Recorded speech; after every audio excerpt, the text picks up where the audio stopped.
Bismillahirrahmanirrahim. Alhamdulillahilladzi faddala bani Adam bil ilmi wal a'mal. Wassalatu wassalamu ala nabiyyina Muhammad wa ala alihi wassahbihi wattabi'in lahum bi ihsani ila akhiril ayyam. Allahumma salli ala sayyidina Muhammadin salatan taj'aluna biha min ahlil ilmi zahiran wa batinan wa tahsyuruna bi'ibadikas salihin fi dunyana wa ukhrana wa ala alihi wa sahbihi wasallim. Azabiku semua yang dimuliakan Allah. Bila kalian berbicara dengan orang-orang yang lantang menyuarakan anti TBC, takhayul, bid'ah, dan khurafat, Anda akan mendengar pengakuan mereka, kami adalah ahli hadis. Bila kalian berbicara dengan orang-orang yang anti mazhab dan menolak bermazhab dengan salah satu mazhab fikih yang 4, Anda akan mendengar pengakuan mereka, kami adalah pengikut ahli hadis. Bila kalian berbicara dengan mereka yang anti hadis dhaif, kalian akan mendengar pengakuan mereka, kami adalah ahli hadis. Dan bila kalian mendengar orang-orang yang sok mujtahid dan meremehkan para ulama, kalian akan mendengar pengakuan mereka, kami adalah ahli hadis. Nama ahli hadis seakan menjadi primadona yang diperebutkan. Siapa sih ahli hadis? Ahli hadis sebagai pembawa hadis-hadis Nabi SAW dan asar ulama salaf yang soleh, tentu memiliki posisi penting di dalam hati sanubari kaum muslimin. Dukungan ahli hadis terhadap suatu mazhab akan menjadi modal utama bagi suksesnya mazhab tersebut tersosialisasi, mengakar, dan membumi di tengah-tengah masyarakat.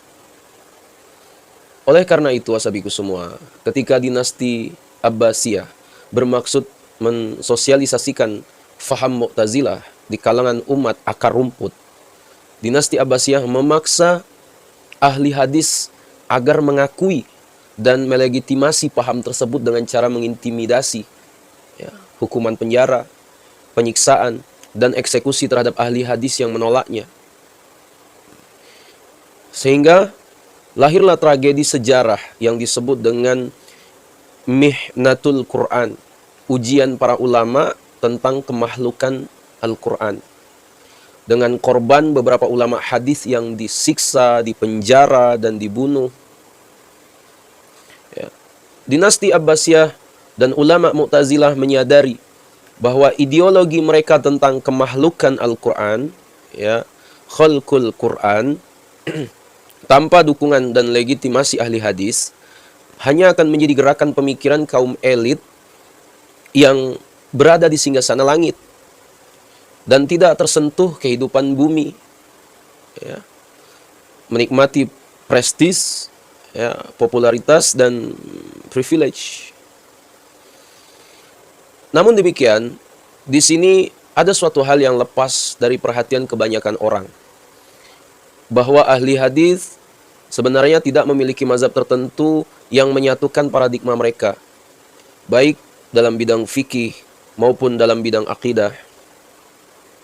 Azabiku semua, kitab-kitab tentang rijalul hadis dan biografi ahli hadis seperti Tahzibul Kamal, Tazkiratul Hufaz, kemudian Lisanul Mizan, dan lain-lain, menyebutkan dengan gamblang bahwa di antara perawi hadis ada yang mengikuti mazhab Syafi'i, Hanafi, Maliki, Hambali, dan mazhab-mazhab fikih yang lain. Dalam bidang akidah, di antara ahli hadis ada yang mengikuti aliran Syiah, Khawarij, Mu'tazilah, Mujassimah, mazhab Asy'ari, Maturidi, dan aliran-aliran pemikiran yang lain. Di antara mereka ada juga yang mengikuti ideologi yang diaktualisasikan oleh Al-Imam Ibn Taimiyah, yang diambilnya dari minoritas ahli hadis dan diklaimnya sebagai mazhab salaf dan ahlus sunnah wal jamaah. Ya, saya pikir semua tentu saja motivasi mereka mengklaim pandangannya sebagai mazhab salaf dan ahli hadis karena posisi hadis Nabi Shallallahu Alaihi Wasallam dan posisi ulama salafus saleh yang sangat penting di tengah-tengah kaum sunni. Ya, saya pikir semua dimuliakan Allah. Setiap golongan ya mengklaim bahwa dirinya merupakan pengikut ahli hadis dan salafus saleh, ya, salaf yang saleh. Seraya memvonis pihak lain telah menyimpang dari mainstream ahli hadis dan salaf. Saya pikir semua dari sini dapat dipahami bahwa pernyataan kelompok-kelompok yang anti mazhab yang mengklaim dirinya sebagai pengikut ahli hadis, sedangkan kelompok lain yang bermazhab, baik dalam hal akidah maupun dalam hal fikih, dianggapnya sebagai pengikut ahli bid'ah dan telah keluar dari mazhab ahli hadis. Ya, tidak dapat dibenarkan. Ya, karena apa? Berdasarkan realita yang ada, ahli hadis sendiri tidak memiliki mazhab tertentu yang menyatukan paradigma mereka, baik dalam hal fikih maupun dalam hal akidah, ya, maupun dalam hal akidah. Justru dalam realita yang ada, mayoritas ahli hadis dalam hal fikih mengikuti salah satu mazhab yang empat, ya. Sedangkan dalam hal akidah yang mengikuti mazhab Asy'ari dan Al-Maturidi. Bahkan tidak sedikit pula di antara ahli hadis, ya, yang mengikuti ajaran kaum sufi, ya. Mereka bertasawuf sebagaimana dapat dibaca dalam banyak literatur seputar biografi, manaqib dan sejarah ahli hadis. Ya. Sahabat semua dirahmati Allah Subhanahu wa taala. Di antara ahli hadis yang mengikuti mazhab Syafi'i adalah seperti Al-Imam Al-Bukhari, Imam An-Nasa'i, Imam Ibnu Khuzaimah, Imam Al-Ajurri, Imam Daruqutni, Imam Lalikai, Imam Al-Hakim, Imam Al-Baihaqi, Imam Abu Nuaim, Imam As-Sam'ani, Imam Ibnu Asyakir, Imam Ibnu As-Salah, Imam An-Nawawi, Imam Al-Mizzi, Imam Zahabi, Imam Ibnu Katsir, Imam Al-La'i, Imam Al-Iraqi, Imam Ibnu Hajar, Imam As-Sakhawi, Imam As-Suyuti dan lain-lain. Ya. Sahabat semua, mayoritas ahli hadis mengakui adanya bid'ah hasanah, bid'ah yang terpuji. Menerima hadis dhaif atau hadis lemah dalam amal-amal yang utama. Ya. Meyakini barokah dan karomah para wali dan orang soleh.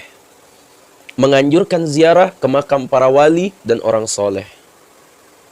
Membolehkan bertawasul dengan para nabi dan wali. Mengikuti thariqah-thariqah sufi. Mereka bertasawuf. Membolehkan maulid Nabi Sallallahu Alaihi Wasallam.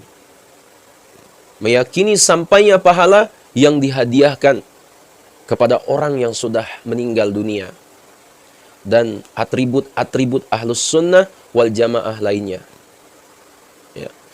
Sahabatku semua, hal ini sebenarnya merupakan hal yang aksiomatis, ya. Mudah dibaca dalam literatur sejarah dan biografi para ulama. Ya, tapi sekarang memang zaman edan, ya, kita sudah hidup di akhir zaman. Ya, yang jelas itu seakan menjadi samar. Ya, yang samar terkadang diminati orang.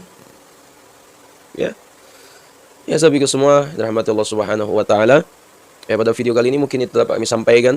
Sekiranya video ini bermanfaat, jangan lupa share pada orang kita cintai, dan juga jangan lupa share ke akun media sosial kalian yang lainnya agar jauh lebih bermanfaat lagi.